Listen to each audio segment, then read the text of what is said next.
إلى حضرة النبي محمد المصطفى رسول الله صلى الله عليه وسلم وصحبه أجمعين إلى حضرة جميع الأنبياء جميع الأولياء والصالحين الرحمن. الفاتحة. أعوذ بالله من الشيطان الرجيم. بسم الله الرحمن الرحيم. الحمد لله رب العالمين الرحمن الرحيم مالك يوم الدين.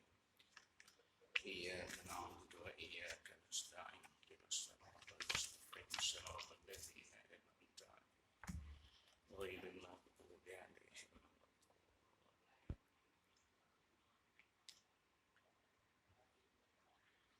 الحمد لله الحمد لله رب العالمين والصلاة والسلام على رسول الله وعلى آله وصحبه أجمعين. رب اشرح لي صدري ويسر لي أمري واحلل عقدة من لساني يفقهوا قولي. أما بعد. Alhamdulillah, pertama sekali syukur kepada Allah Subhanahu Wa Taala dengan izin dan diperkurnianya dapat kita bertemu lagi dalam Majlis Rawdatul Jannah yang dikasihi Tuan Imam Nazir Ali Jawatankuasa Masjid. Tuan-tuan, puan-puan, ayah-ayah, ibu-ibu, saudara-saudari yang dikasihi, alhamdulillah. Mudah-mudahan majlis kita ini mendapat rahmat daripada Allah dan kita beradanya beroleh barakah. Mudah-mudahan kita beroleh sesuatu yang baik daripada majlis ilmu ini untuk dapat kita manfaatkan dalam hidup kita. Agar kita dapat menjernihkan mana-mana laluan hidup kita yang mungkin ada terpalit beberapa perkara yang menyebabkan Tuhan marah dan terkeluar daripada kebiasaan hidup Nabi SAW yang mungkin boleh kita betulkan. Dan itulah tujuan ilmu kita pelajari. Tuan-tuan dan puan yang dikasihi, alhamdulillah kita beruntung kerana menjadi orang Islam, beriman dengan Allah. Sabda Nabi SAW al-qama qala an Abdullah bin Umar radhiyallahu anhuma qala Rasulullah sallallahu alaihi wasallam qad aflaha man aslam wa ruziqa kafafa wa qanna'ahu Allah bima atah. Dari Abdullah bin Umar radhiyallahu anhuma berkata ia, bersabda Nabi sallallahu alaihi wasallam, sungguh beruntung orang-orang menjadi muslim, mendapat rezeki secukupnya dan dia merasa cukup dengan apa yang telah Allah berikan kepadanya. Hadis riwayat Muslim.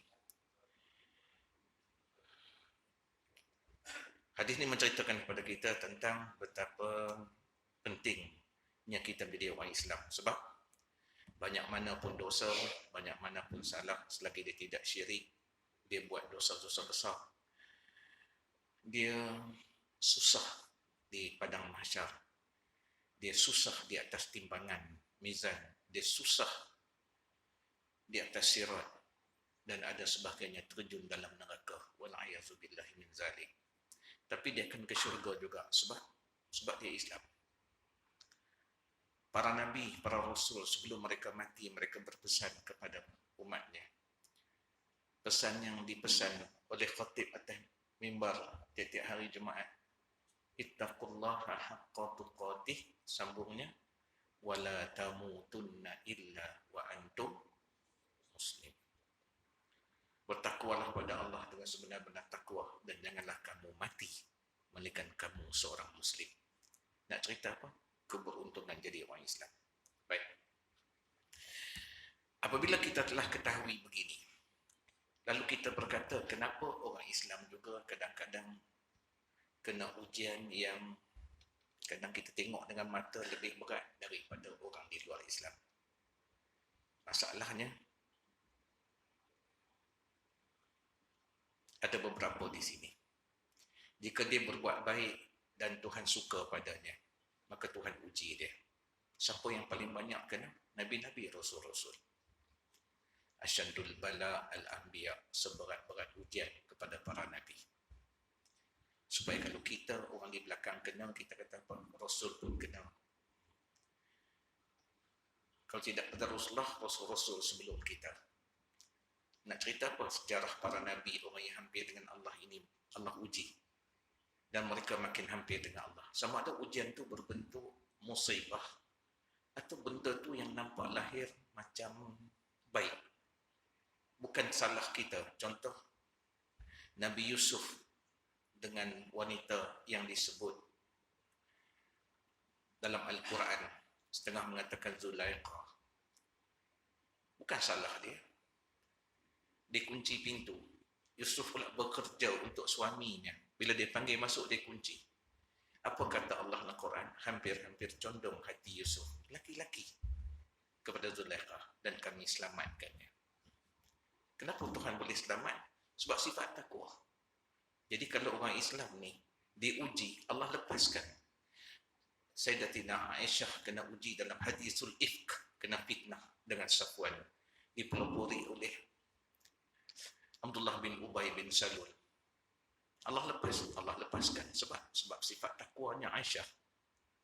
So kalau kita kena uji, kemudian ada relief, ada jalan keluar, itu namanya ujian yang meningkatkan iman. Ujian yang meningkatkan darjat dia di syurga. Ujian buat mengampunkan dosanya. Dan ujian tanda kasih sayang daripada Allah. So kita kena tahu betul. Kalau kita buat baik diuji juga, tak ada masalah. Seperti mana kata Nabi, untungnya orang beriman, mukmin sebenar. Bila Allah bagi nikmat, dia syukur, maka bertambah-tambahlah apa yang akan Allah bagi pada dia. La in syakartum la azidannakum. Allah tetapkan pendirian dia. Kalau dia kena musibah, dia sabar, maka dia dapat pahala pula atas sabarnya. Sebab di antara orang yang masuk syurga bi ghairi hisab, masuk syurga tanpa hisab, ada beberapa golongan. Salah satunya ialah orang yang terlalu banyak sabar. Ada 3. Sabar berbuat baik, sabar meninggalkan dosa dan kejahatan, dan yang ketiga ni, sabar menanggung ujian dan musibah.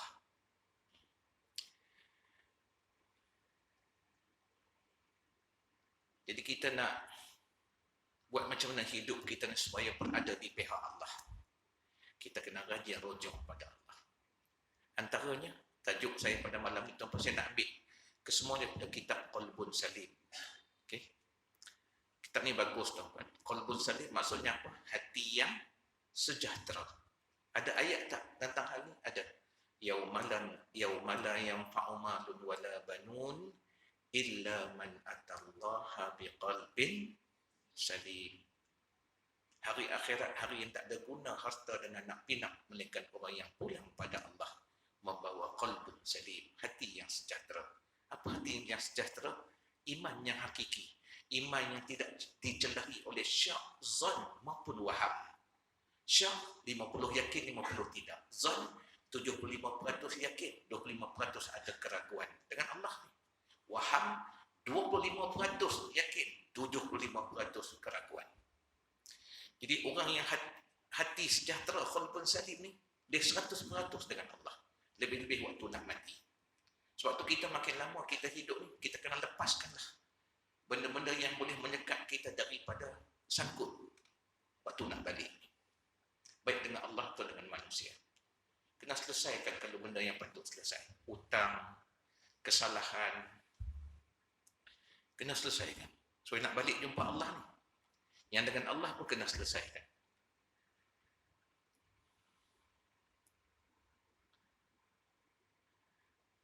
Jalan untuk kita nak jadi orang yang macam ni, kena selalu rujuk pada Allah. Pertama saya nak ambil begini.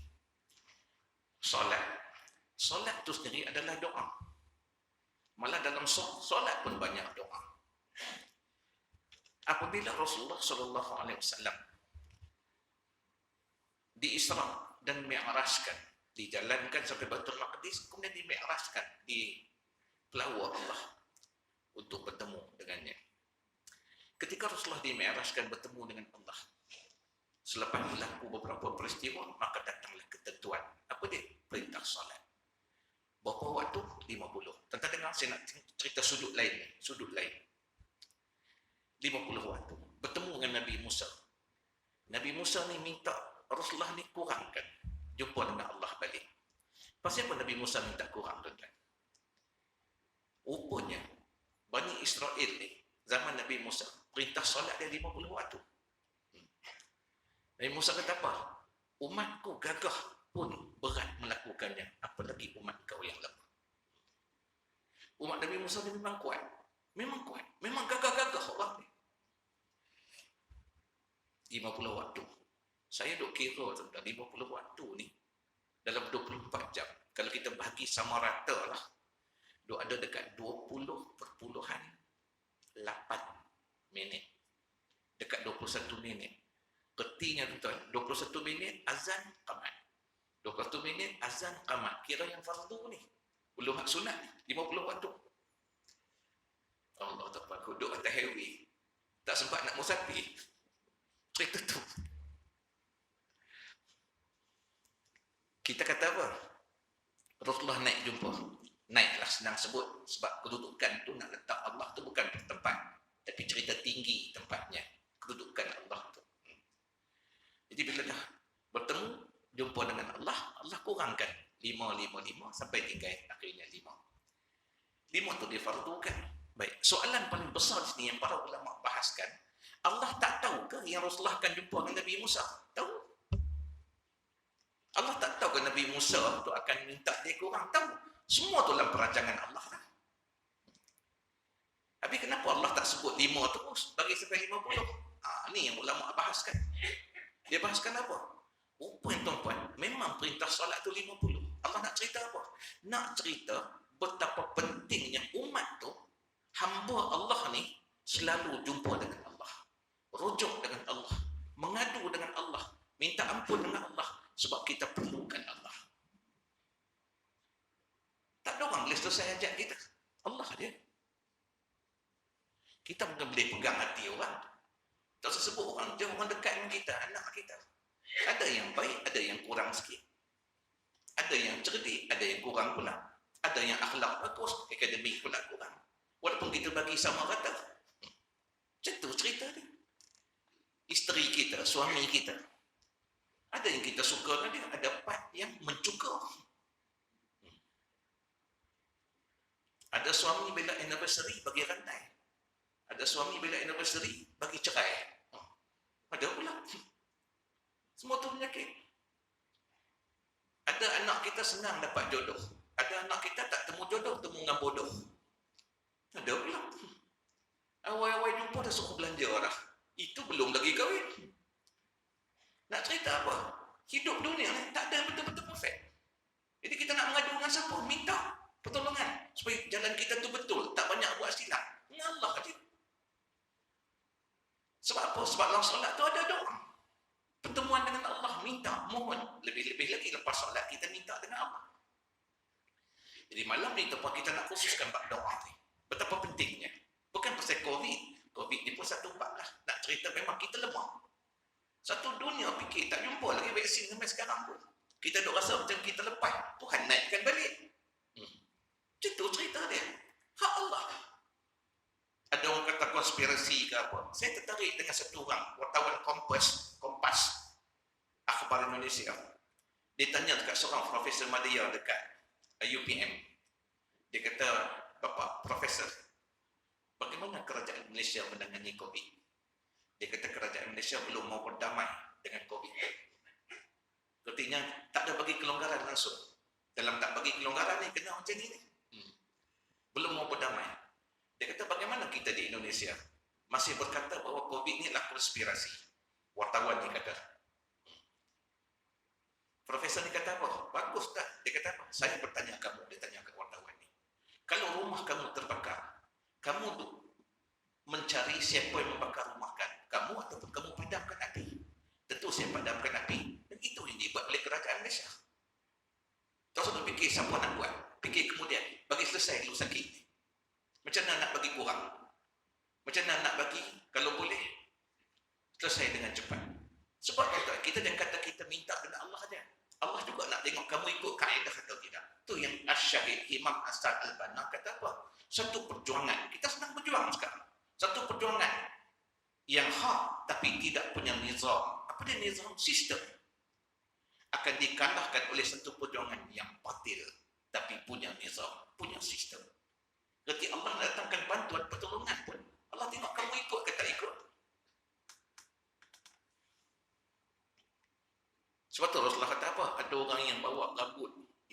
bersikat, mukanya kusut, angkat tangan tinggi, minta dengan Tuhan. Itu dan ini benar-benar besar. Sedangkan makannya haram, rezekinya daripada sumber yang haram. Manakah Allah nak kabul? Artinya apa? Allah ambil kira jalan hidup kamu bagaimana? Allah ajar kita sistem kan? Allah boleh teruskan turunkan wahyu pada Rasulullah. Kenapa Allah gunakan Jibril? Allah nak tunjukkan apa tuan-tuan? Kebesaran kerajaannya. Itu sebab tu Allah guna bahasa kami. Bukan banyaknya Tuhan. Tapi kalimah tu kalimah apa? Li-ta'zim. Kalimah kebesaran kerajaan Allah. Allah boleh guna direct apa tu guna Jibril. Allah nak cerita sistem kat kita. So kita kena ambil kira juga soal ni. So mari kita tengok tu pada malam ni. Mudah-mudahan kita boleh manfaat daripada apa yang sedang kita buat. Khusus pada malam kita nampak doa. Firman Allah dalam surah Al-Ghafir ayat 60. Apa kata Allah? Wa qala rabbukum ud'uni astajib lakum. Dan Tuhanmu berfirman, berdoalah kepadaku nescaya aku kabulkan. Tuan-tuan, ini ada orang para ulama khususnya Imam Ghazali dia bahas. Ada orang doa cepat dapat, ada orang doa lambat dapat. Pasal apa? Pasal yang tahu diri kita ni Allah aja. Imam Ghazali sampai cerita Allah bagi rahmat kat dia tuan-tuan. Memang Allah pimpin dia sebut. Allah bagi rahmat kat dia. Apa dia kata? Setengah orang memang Allah tak kabulkan sebab Allah suka dengar suara dia, doa dia, cara dia mengadu. Tapi Allah campur apa? Sakinah, sa'adah, tenang, bahagia kat hati dia dalam dia berdoa. Kita minta benda betul-betul yang besar. Minta isteri yang taat, suami yang bertanggungjawab, anak-anak yang berbakti, rezeki yang melimpah ruah, rumah, kereta, kenderaan minta. Kita minta besar-besar semua tuan-tuan. Segala-gala kita minta kat Tuhan. Tapi tak nampak pun Tuhan kabul. Tapi kita tak sedar Tuhan sedang buat apa. Tuhan sedang selesaikan benda paling penting dalam diri kita. Apa dia? Kita sendiri. Hak tu kita tak tahu sebab Tuhan kenal kita. Dalam berdoa tu dulu kita kedekut. Tapi kemudian kita tengok kita mudah memberi. Pemurah. Doa kita minta tu tak kabul lagi. Tapi kita ni pula banyak rajin memberi. Dulu duk kira bagi sikit cukup, aku pun tak cukup. Tapi sekarang tak. Lalu dia tabung nak je bagi. Kita heran. Pasal aku tak macam tu. Oh, Tuhan sedang buat apa? Tuhan sedang buat pagar doa. Dulu kita barang, betul kita tengok sekarang ni boleh kawal.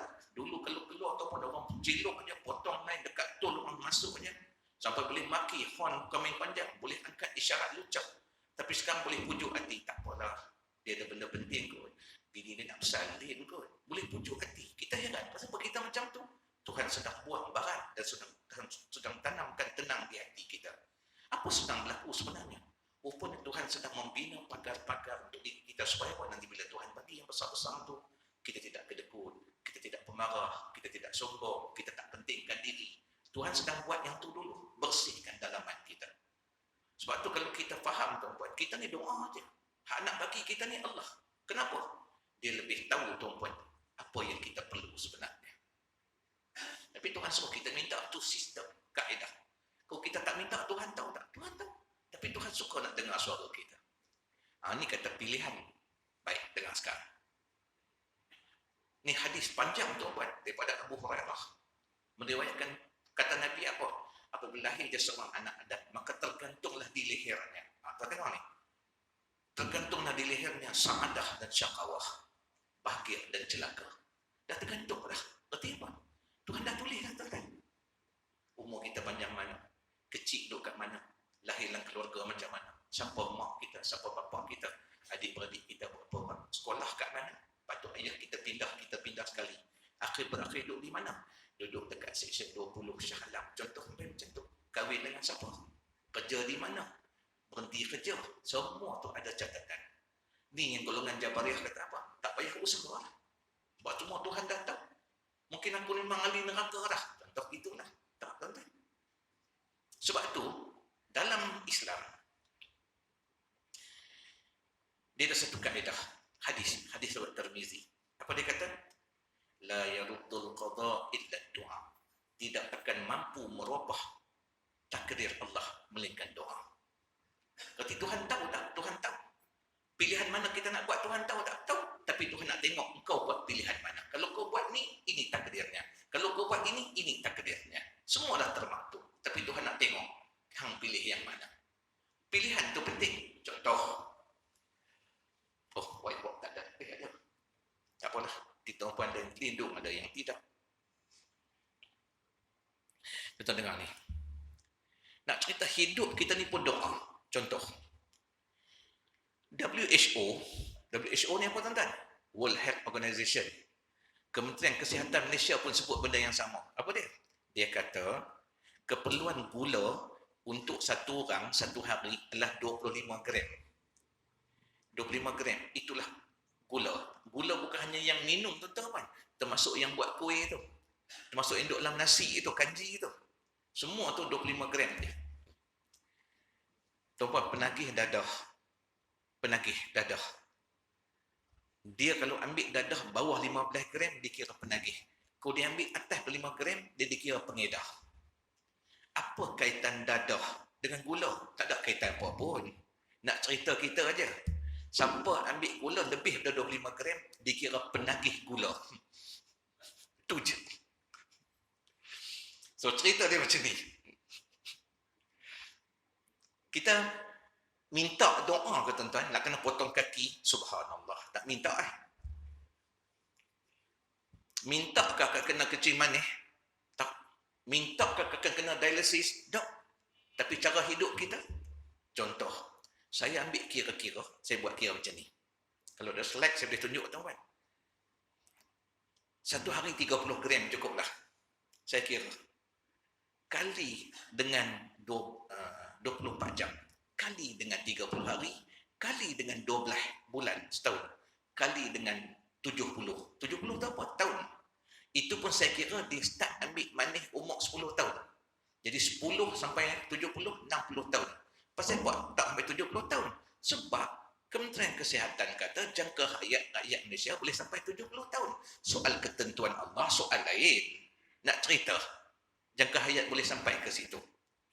So, saya kira daripada umur 10 tahun sampai 70 tahun, 60 tahun. Dan tahu berapa banyak tuan? 720 kg. Gula. Kita kata banyak apa tuan-tuan? Yang kita makan dekat 1 tan lebih. Tuhan dia sebut. Mana? Tengok ni. Pagi tadi pergi makan. Lepas mayang subuh tuan-tuan. Malas sangat nak makan kat kedai. Isteri kita kata, bang, beli je lah. Cucu kita pun ada kat rumah tuan-tuan. Kita pun beli roti canai tuan-tuan. Sementara tunggu roti canai, order teh tarik. Padahal bini kita dah sedia minum kat rumah lah. Kita kata apa? Teh tarik. Lupa sebut kat mamak tu.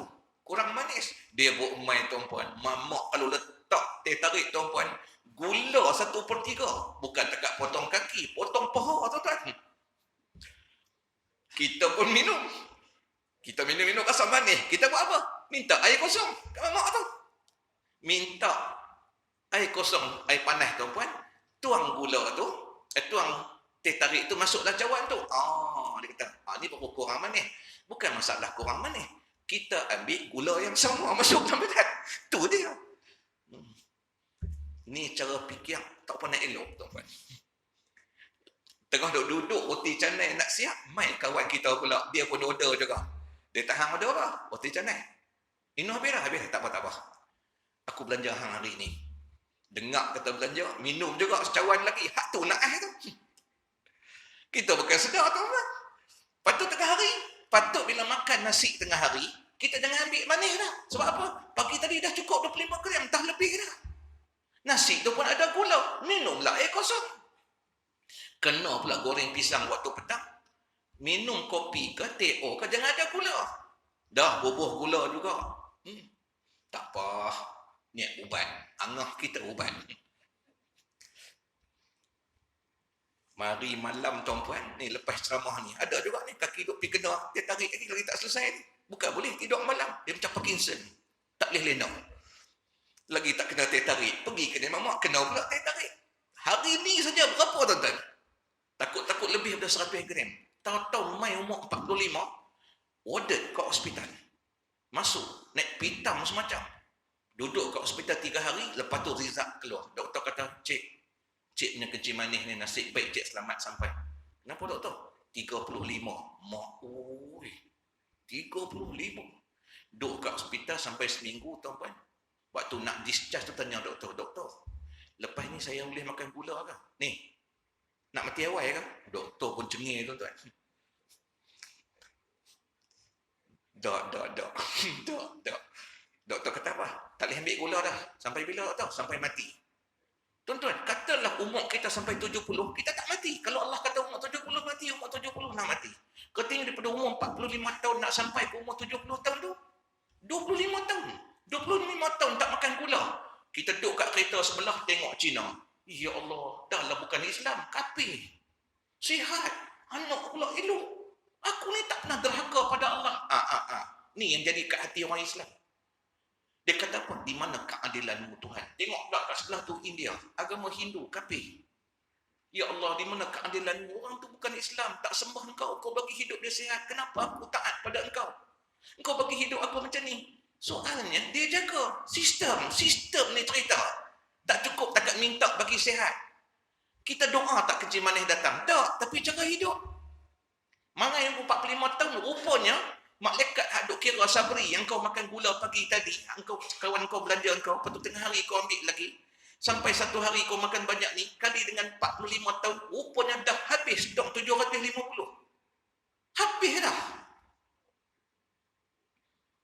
Tu yang mari sakit nama kencing manis, padahal stok gula dah habis. Cerita tu je. Maksudnya apa? Maksudnya kalau kita ambil dengan gula yang betul, pilihan. Sampai 70 tahun kita masih boleh ambil gula. Tuan-tuan boleh faham maksud cerita ni? Itu maksudnya.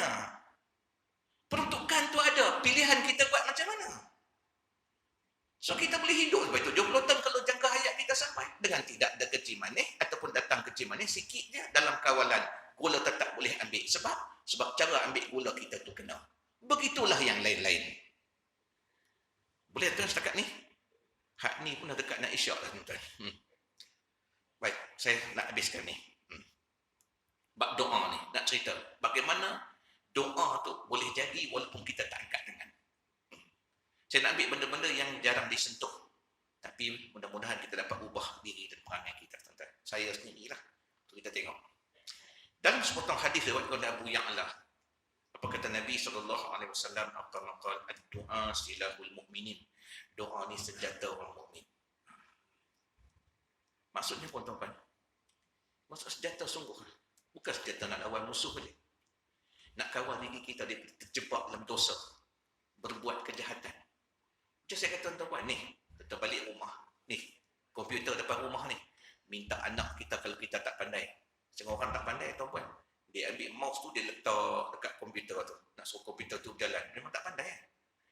Lepas tu dia belajar nama dia pandai. Lepas tu dia kata kat anak dia, macam mana nak tekan ni? Nak pergi kat YouTube. Nak tengok apa? Tengok Quran. Anak kita pun ajak, lama kita pandai. Nak tengok pembacaan Quran terbaik di dunia. Kita pun type macam tu, dia keluarlah. Imam-imam yang hebat-hebat ni. Pada zaman Mesir dulu tu pun sampailah Masjidil Haram dan Masjid Nabi punya imam. Lepas tu kita nak sebelum tengok, anak kita kata, ayah nak tengok, tengok. Hak mana orang tonton paling ramai. Kat sini ayah jumlah dia. Kita tengok Syekh Mishari. Fatihah dia saja 13 juta. Kita pun tekan kat situ. Bila tekan kat situ, dia keluarlah gambar Syekh Mishari dengan video dia, bacaan dia, kita pun duk ikut ni. Dalam duk ikut tuan-tuan, dekat tepi tu ada klik-klik lain pula. Salah satu klik tu memang saja dia buat musuh Islam tuan-tuan. Dia bukan tak letak orang baca Quran semua. Dia letak perempuan dengan terdedah dada pula kat situ, seketui duk situ. Yang kita ni tuan-tuan, mulut duk baca tapi mata jadi juling. Nak tengok, tapi tuan-tuan, kerana berkat doa, nafsu nak tengok tu, nafsu kata, alah, tengok je. Tapi akal yang dah diberi makan dengan baik, hati dididik dengan baik, kata apa? Aku tak benarkan kata hati. Akal kata, Sabri, kau nak tengok Quran kan? Kau tupu pada Quran. Keberkatan doa. As-silahul mu'minin. Dalam bilik bukan ada orang nampak, tapi Allah kawal kita. Lebih-lebih kalau jauh. Kita nak macam tu lah. Baik, mari kita tengok sikit sini. Saya tak mau sebut tuan-puan antara waktu-waktu yang baik untuk berdoa kita maklum dah.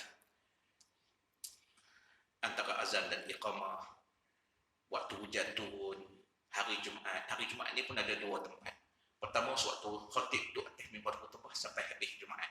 Yang kedua, ni paling hebat Rasulullah sebut, ada satu waktu makbul sungguh dan malaikat turut aminkan doa bila diangkat. Bila? Selepas waktu asar, sebelum maghrib, ada 1 detik daripada selepas asar nak sampai maghrib tu. Hari Jumaat, tiap-tiap hari Jumaat. Total lepas Jumaat, untuklah waktu sekejap tuan duduk, tafakur, minta dengan Tuhan apa kita nak. Ini antara waktu makbul. Sepertiga malam, hari Arafah, waktu sahur dan ketika nak berbuka puasa tu. Tu saat-saat waktu-waktu antaranya banyak tempat-tempat yang makbul doa ni. Tapi saya nak sebut tuan-puan, ni. Kalau saya tak sempat sebut hal lain pun, mari kita tengok yang ni. Jam untuk saya, yang mana tuan-tuan? Ni kan? Betul jam ni kan? Tuan-tuan tak satu hak yang tahu satu hak ni. Kalau penceramah tu tak kerti, memang bengong tuan-tuan. Tuan tengok ni kejap ni. Saya ada masa tak 10 minit lepas azan? Kalau ikut Jais dia bagi macam tu kan? Boleh tuan-tuan bagi kat saya sikit? Tuan dengar saya nak habiskan ni. Tempat ni. Tuan dengar betul tempat ni. Berdoalah untuk orang lain. Sama ada dia minta kita doa atau kita doakan dia. Tuan dengar betul ni. Ni berdasarkan apa tuan-tuan? Berdasarkan peristiwa-peristiwa yang berlaku kepada Rasulullah. Antaranya datang seorang Rasulullah ziarah satu orang laki-laki yang sedang sakit, badannya mengecil, kecil badannya, sampai disebutlah hadis seperti burung yang kesejukan. Okey, saya berhenti kat situ sekejap.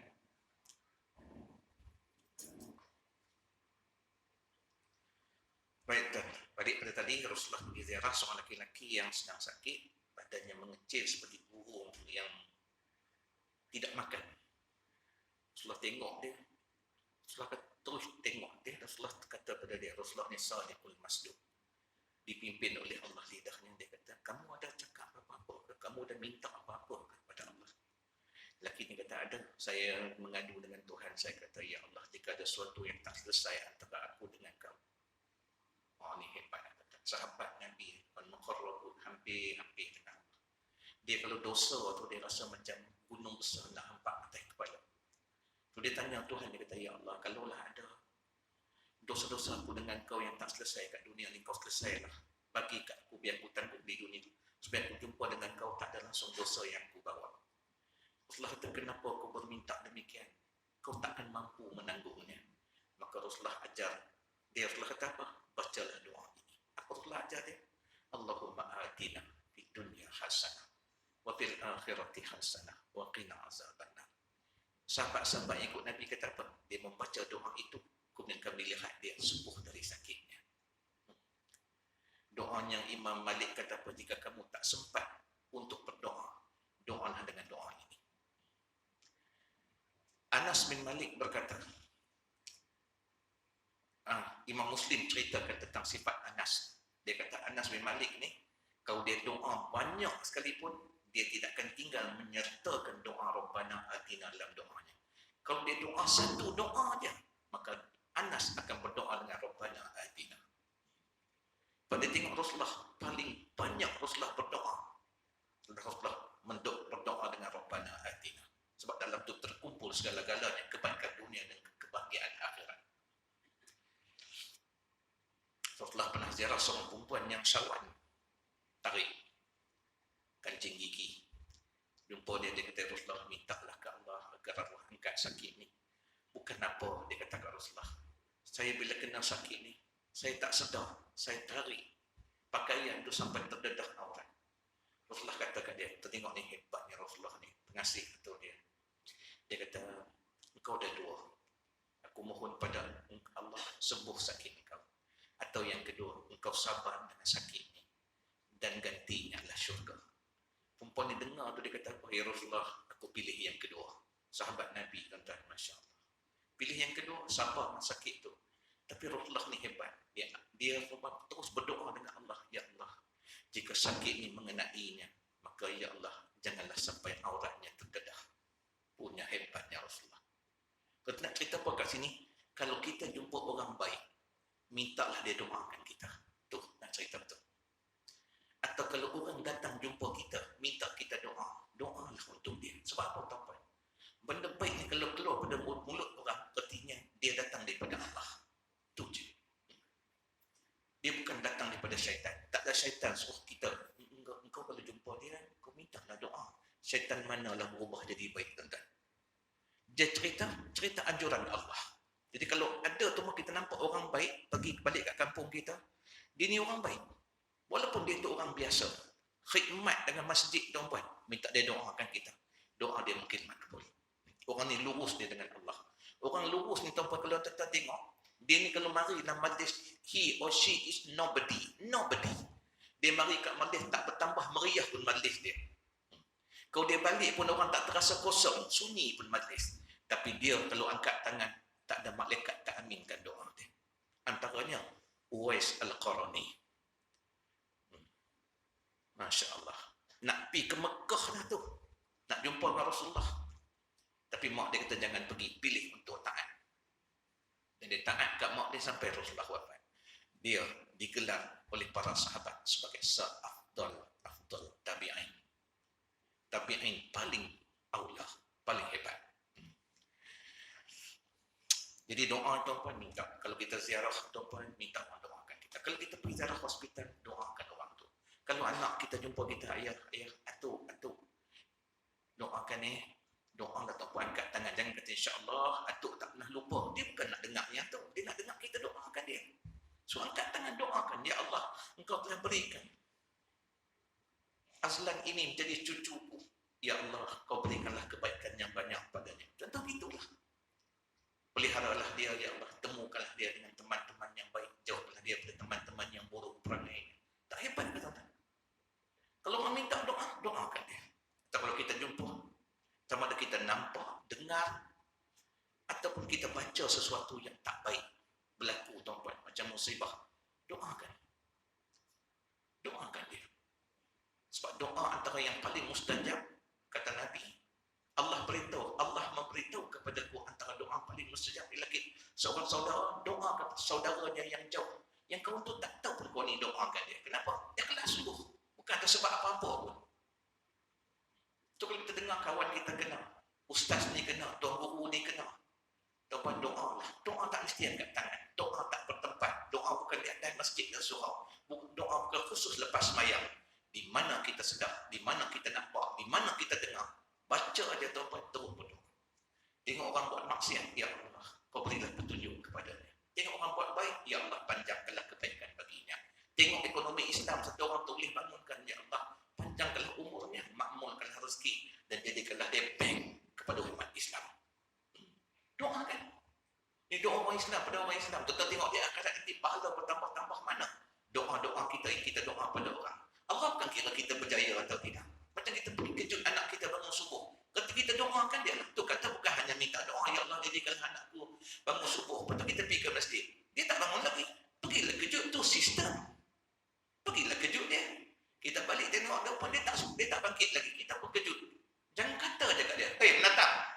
Bewak pun tahu nak bangun awal. Apa pula kaitan bewak dengan dia, tuan-tuan? Kalau dia bewak, kita ni bapak bewak lah. Suruh dia kata ke anak kita tu. Dia tak bangun, tuan-tuan. Kejut dia waktu tu. Bangun, bangun. Dah dekat siang ni. Lepas tu kita pujuk hati kita. Allah, macam mana lah kalau aku mati. Tinggal anak ni macam mana. Tak payah, tuan-tuan. Risau waktu. Allah nak tengok kita buat ke tak. Soal berjaya bangun, tu hak Allah. Kita didik anak kita pada kecil semayang. Tuan-tuan, terus je buat. Sebab Allah nak tengok usaha kita. Tuhan kira kau berjaya atau tidak. Sebab hidayah tu milik Allah. Allah bagi pahala atas usaha kita. So buat je. Kalau kita ada peluang, tuan-tuan, boleh buatlah.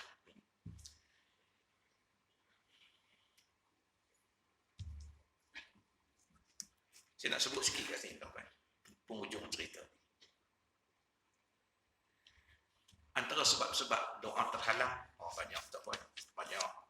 Salah satunya makan minum yang haram. Terasa tak makbul. Berbuat maksiat berterusan. Tinggalkan kewajipan solat, tinggal. Aurat patut tutup, tak tutup aurat. Terlibat dengan riba. Lepas tu angkat tangan doa minta rezeki yang halal. Macam mana? Kita kerja tempat yang haram. Tidak bersungguh-sungguh dalam doa. Kejap minta, kejap tak minta. Tentu rasa letih, tak nak dah. Tak makbul juga. Contoh itu, jangan letih. Sebab hak nak bagi ni hak Allah. Tentu kita tak yakin, boleh ke aku ni dosa banyak, Tuhan makbul ke? Tak, Tuhan kira macam tu. Sebab seorang sahabat tanya kat Rasulullah, ya Rasulullah, aku buat dosa. Kemudian aku minta ampun. Allah ampun tak? Allah ampun. Lepas tu kemudian aku tak dapat lawan nafsu aku terlibat lagi dengan dosa. Kemudian aku minta ampun. Rasulullah kata, Allah ampun. Dia kata, betul aku buat lagi dosa. Betul aku minta ampun. Allah ampun. Dia tanya Rasulullah, sampai bila? Rasulullah kata, sampai si hamba itu sendiri jemu meminta ampun pada Allah. Sekarang bukan soal Allah, soal kita. Allah nanti je. Jangan tak yakin. Kalau kita minta tu yakin, insya-Allah Allah bagi ni. Allah dengar ni. Terus doa tu nak balik ke rumah kita, kata rumah kita ni kita Allah macam-macam macam mana ni. Risau dengan isteri. Isteri kita jenis balik dia ada je benda nak sebut. Setengah isteri risau dengan suami balik. Suara tinggi. Tanpa dengar je orang tu nak sampai. Bismillahirrahmanirrahim. Qul huwallahu ahad, Allahus samad. Kita nak balik ila akhir ayat habis baca, ya Allah, kau tenangkanlah hati isteriku. Ya Allah, kau campaklah hati suamiku ini. Rasa cukup dengan apa yang ada. Terima kami seadanya. Itu doa. Kadang doa waktu tu lebih mudah makbul. Kenapa? Kita buat hati kita betul. Bukannya kita lazimkan membaca lepas solat. Kan salah baca lepas solat. Tapi nak cerita doa ni, dia bukan bertempat. Bukan di atas sesuatu. Ketika kita rasa je nak buat. Tengok anak orang balik sekolah duk isap rokok. Ya Allah, janganlah kau jadikan anak cucu aku begini. Ya Allah, bagilah hidayah dekat dia. Nampak tak pun? Untuk kau tu pun kita minta hidayah. Kita minta Allah jauhkan. Kenapa? Sebab kita sayang ke anak cucu kita. Tuan-tuan tahu kalau kita doa macam tu, tak ada conflict of interest, tak bias. Kalau mak, ayah, datuk, nenek minta, memang kita minta betul-betul kita nak. Tak mudah makbul. Tengok laki perempuan berjalan pegang tangan, bonceng motor. Allah, ni bukan suami isteri ni. Ya Allah, janganlah kau jadikan anak cucu aku berkelakuan begini. Janganlah ada seorang pada anak cucu aku, ya Allah, yang mencandar nama baik Islam dan menguntuhkan nama baik keluarga ni. Doa tak? Doa. Tak nampak kat tangan pun. Tu dia nak cerita doa. Di mana je? Dan tidak ada adab setengahnya. Ini saya nak sebut taubat sebagai penutup. Kan itu saya nak bawa cerita Anas tadi ni. Macam saya kata tuan-puan, ni kita ambil wuduk, sing-sing lengan baju. Tarik kaki seluar. Main di rumah ke, kat masjid surau ke. Dah tahu nak jumpa Allah. Jumpa Allah. Kalau Menteri Besar Selangor panggil nak jumpa kita pun, kita turun lengan baju ni. Tak tegak mak nak buat macam ni. Jumpa orang, sama macam kita. Sampai tengok kasut kita ada selut ke tak ada selut. Pergi cermin tengok muka, minyak ke tak. Jangan pergi jumpa orang. Dia bukan tanya kita pun muka kita minyak ke tidak. Tapi kita rasa nak jaga dia. Habis Allah. Lepas ambil wuduk, pakai macam ni. Pergi sembah Allah. Tarik kaki seluar, sebelah ke bawah, sebelah tinggi. Lepas tu kita azan, kita qamat, kita semayang. Sah tak? Sah. Sebab segi fiqh dah tutup aurat. Tapi adab. Hak tu buat sangkut. Kita minta doa yang sama. Betul heran. Kenapa tak makbul? Kenapa tertunggak? Kenapa rasa macam tak dapat je? Kenapa rasa macam terbarai je? Isteri kurang taat, suami tak tanggungjawab, anak kurang berbakti, rezeki tak pernah cukup, jiran dengan kita pun ada masalah. Kita tak apa hal jadi macam ni. Rupanya adab. Tuhan kan tak dengar. Tuhan sebut dah. Udu'uni astajib lakum. Kamu minta lah aku kabulkan. Tapi sebab kita tidak ada adab. Kenapa Anas boleh macam tu? Kita dengar. Mak Anas, Ummu Sulaim. Rasulullah pernah pergi tidur di rumah dia. Saya tutup kat sini. Boleh tuan ya? Rumah dia tak jauh dengan masjid. Rasulullah kadang waktu tengah hari Rasulullah pergi rumah dia. Anas ikut sekali dengan Rasulullah tidur rumah Ummu Sulaim ni. Muslim tengok bila Rasulullah tidur tu kan, dekat nak waktu zuhur khailullah. Peluh dia jatuh. Muslim tepuk wangi. Dia pergi ambil bekas dia tadah peluh Nabi. Berhari-hari dia tak kat rumah dia peluh tu duduk bau. Rasulullah ni ada tanda ahli syurga. Kan peluh ahli syurga berbau wangi. Kat Nabi tu adalah tanda tu. Tapi nak cerita apa? Pernah waktu Rasulullah, Muslim jumpa dengan Rasulullah, dia kata apa? Ya Rasulullah, ini Anas khadam kau. Doalah yang baik-baik untuknya. Dan ini doa Rasulullah. Apa Rasulullah? Terus Rasulullah pada waktu tu saya kata kalau orang minta doa.